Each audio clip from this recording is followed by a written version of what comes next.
akan menjelaskan di sini tentang cloud computing, platform komputasi inti untuk membangun sistem tenaga masa depan. Nah, di sini saya akan menjelaskan terkait cloud computing. Yang pertama ada ini daftar isinya. Di bagian pertama ada teori singkat cloud computing, yang kedua ada sejarah perkembangan cloud computing di Indonesia, ketiga ada harga cloud computing, yang keempat ada analisa singkat tentang kecocokan antara pasar dan layanan cloud computing yang ditawarkan, yang kelima ada prediksi perkembangan cloud computing di Indonesia pada tahun mendatang. Nah, yang pertama ini adalah teori singkat cloud computing. Cloud computing atau komputasi awan adalah metode penyampaian berbagai layanan internet. Contoh cloud computing yang umum digunakan adalah seperti Google Drive, aplikasi pengolah kata seperti Google Docs. Kedua layanan tersebut memungkinkan Anda untuk menyimpan dan mengakses data melalui internet. Cloud computing tak hanya untuk penggunaan umum, komputasi cloud juga bisa digunakan secara khusus oleh perusahaan dan organisasi untuk kebutuhan internal. Misalnya, untuk penyimpanan dan mengolah data perusahaan yang biasanya mengandalkan sebuah data center, baik dikelola sendiri atau menyewa dari layanan pihak ketiga. Yang kedua adalah sejarah perkembangan cloud computing di Indonesia. Awal penemuan teknologi cloud computing tidak terlepas dari nama JCR Licklider. Licklider adalah seorang ilmuwan komputer sekaligus direktur pertama Informasi Processing Techniques Office di tahun 1960-an. Setidaknya ada 2 proyek yang melibatkan Licklider dalam sejarah perkembangan cloud computing, yang itu ada MAC Project dan ARPANET. Yang pertama ada MAC Project, tempat di mana JRC Licklider bekerja merupakan bagian dari Defense Advanced Research Project Agency atau DARPA. Di tahun 1963, DARPA kemudian memberikan pendanaan sebesar $2 juta kepada MIT untuk menjalankan proyek MAC, Mathematics and Computation, di mana proyek tersebut merupakan eksperimen besar untuk yang pertama kali di dunia bidang komputasi personal. Nah, dalam proyek tersebut, MIT diharapkan dapat mengembangkan teknologi yang memungkinkan komputasi atau komputer yang digunakan oleh 2 orang atau lebih secara bersamaan. Di sini komputasi teknologi awan mulai ditemukan oleh istilah awal yang namanya virtualisasi. Dahulu komputer menggunakan gulungan pita magnetik untuk menyimpan memori yang dapat diakses oleh 2 hingga 3 orang. Kondisi inilah yang memungkinkan kemudian menciptakan virtualisasi yang dikembangkan menjadi cloud computing. Nah, proyek ARPANET ini di tahun 1969, Licklider membantu mengembangkan ARPANET atau yang bisa disebut Advanced Research Project Agency Network, yaitu upaya pembuatan jaringan komputer sederhana. Bersama dengan itu, Licklider kemudian mempromosikan visinya yang disebut dengan Intergalactic Computer Network. Visi tersebut bertujuan untuk membuat setiap orang di dunia saling terhubung melalui komputer, serta dapat mengakses informasi di mana saja. Berawal dari ARPANET, kemudian terciptalah teknologi internet. Bersama dengan itu, teknologi komputasi awan menjadi semakin berkembang karena internet dibutuhkan untuk mengakses cloud computing. Nah, istilah virtualisasi kemudian mulai bergeser pada tahun 1970-an, di mana saat ini menggambarkan pencipta mesin virtual yang bertindak sebagai komputer nyata.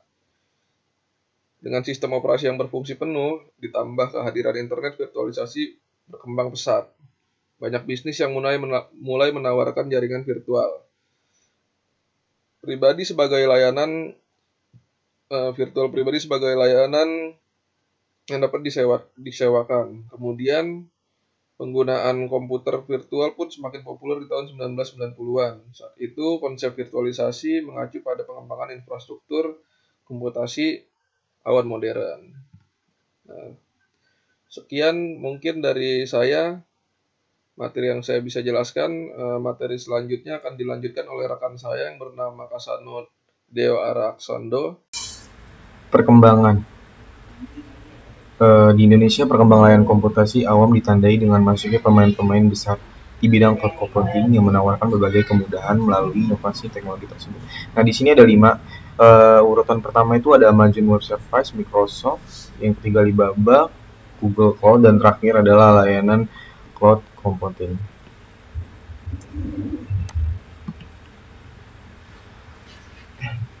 Amazon Web Services (AWS) merupakan perusahaan IT yang mempengaruhi revolusi cloud computing di Indonesia.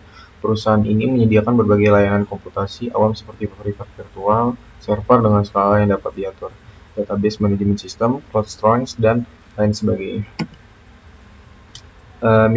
Microsoft adalah salah satu perusahaan yang mempengaruhi sejarah perkembangan cloud computing di Indonesia. Pasalnya, perusahaan software ini menyediakan solusi komputasi awam untuk pelaku bisnis di Indonesia agar dapat berkembang dengan lebih mudah. Oke, lanjut. Alibaba. Pengembangan layanan Alibaba juga mencakup cybersecurity terhadap serangan cyber seperti DDoS attack. Selain itu, Alibaba Cloud telah berkomitmen untuk pengembangan di wilayah ketersediaan yang berkelanjutan serta data scrubbing center. Jadi yang belum tahu Alibaba ini seperti market ya guys ya, market penjual gitu. Google Cloud. Google Cloud termasuk salah satu perusahaan yang ikut menambah perkembangan cloud computing di Indonesia. Pada 2020, Google Cloud meluncurkan wilayah pertamanya di Jakarta. Hal tersebut bertujuan agar layanan cloud menjadi lebih dekat dengan pelanggan di Indonesia dan Asia Tenggara. Layanan cloud computing lokal. Saat ini perkembangan layanan komputasi awan juga mulai diwarnai oleh pemain dalam negeri. Beberapa di antaranya seperti Telkom Cloud yang menyediakan layanan cloud computing kepada pemerintah dan perusahaan. Dan selanjutnya itu adalah harga. Nah, di sini salah satu teknologi yang sedang mengalami peningkatan di Indonesia yaitu cloud computing atau komputasi awam. Di Indonesia sendiri pengguna layanan cloud semakin meningkat, bahkan tercatat dapat memangkas banyak biaya. Berikut adalah salah satu contoh harga cloud server yang ditawarkan oleh salah satu situs web. Dan ini adalah harga layanan yang ada di Indonesia. Seperti CPU, RAM, storage, bandwidth, per bulannya berapa, IP address, harga, bisa kita lihat di sini, dan ada jenis operasi sistemnya, Windows OS, XenOS. Wow, ada yang free ternyata ya di XenOS. Dan untuk selanjutnya harga. Nah, di sini harganya tertara cukup lumayan jelas bahwa layanan cloud ini lebih perusahaan ya, penyedia perusahaan 250 kan. Oke, terima kasih untuk selanjutnya bakal dijelaskan oleh rekan saya Novita. Terima kasih. Ya, terima kasih Mas Kasano untuk penyampaian materinya. Nah, teman-teman, jika tadi nih sudah dijelaskan oleh Mas Farhan mengenai teori singkat serta sejarahnya, kemudian sudah dijelaskan juga perkembangannya dan harganya oleh Mas Kasano. Di sini saya akan menjelaskan mengenai analisis singkat tentang kecocokan antara pasar dengan layanan cloud yang ditawarkan. Kemudian, untuk materi kedua yang akan saya sampaikan atau saya jelaskan yaitu prediksi cloud computing di masa-masa yang akan datang. Nah, materi pertama yang akan saya jelaskan di sini yaitu analisis singkat tentang kecocokan antara pasar dengan layanan cloud yang ditawarkan. Secara umum, peran dari para penyedia jasa cloud computing dapat dibagi menjadi dua kategori. Nah, kategori yang pertama itu apa sih? Kategori yang pertama itu yaitu penyedia jasa infrastruktur atau yang bisa juga kita sebut sebagai infrastruktur provider. Nah, infrastruktur provider itu apa sih? Infrastruktur provider adalah pihak yang mengelola berbagai jenis platform, cloud, dan sumber dayanya. Penggunaan sistem komputasi ini seluruhnya mengacu pada model harga atau bisa juga kita sebut sebagai pricing model. Nah, kategori yang kedua yaitu penyedia jasa layanan atau yang bisa kita sebut juga sebagai service provider. Nah, service provider itu apa? Service provider adalah pihak yang menyewa berbagai jenis platform, cloud, dan sumber dayanya, baik dari satu maupun beberapa penyedia jasa infrastruktur untuk disewakan kembali agar dapat melayani pengguna akhir mereka. Kemudian dampak apa sih cloud computing ini bagi perusahaan besar? Selama beberapa tahun terakhir, munculnya cloud computing telah memberikan dampak luar biasa terhadap dunia industri. Banyak perusahaan besar seperti Amazon, Cisco, Google, IBM, Microsoft, dan VMware yang mungkin sudah dijelaskan sebelumnya perusahaan-perusahaan tersebut oleh Mas Kasano. Nah, perusahaan-perusahaan besar tersebut menyediakan berbagai jenis platform cloud dengan cara yang berbeda-beda dalam hal pengiriman layanan atau delivery service ke pengguna akhir.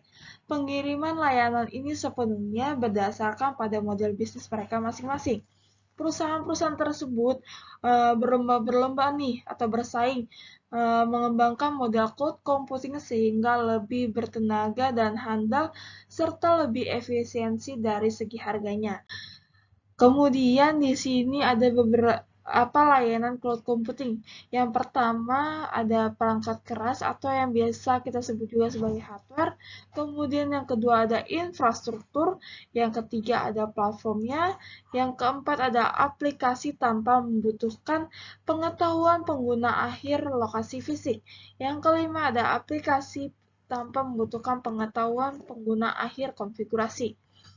Nah, kesimpulan analisis terhadap pasar cloud computing adalah pengetahuan tentang cloud computing dapat memberikan informasi yang lebih tentang definisinya, arsitekturnya, dan model-model delivery service yang dimilikinya.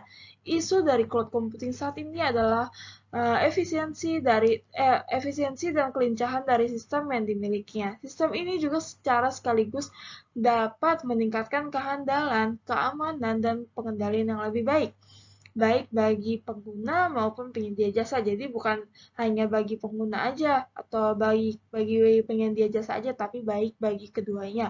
Nah, pada setiap fase pengembangan desain dari cloud computing perlu dipertimbangkan penggunaan istilah-istilah yang benar, sehingga penggunanya dapat merasa nyaman dan tidak ragu-ragu dalam mengadopsi layanan-layanan yang akan dikirimkan kepada mereka oleh para penyedia jasa.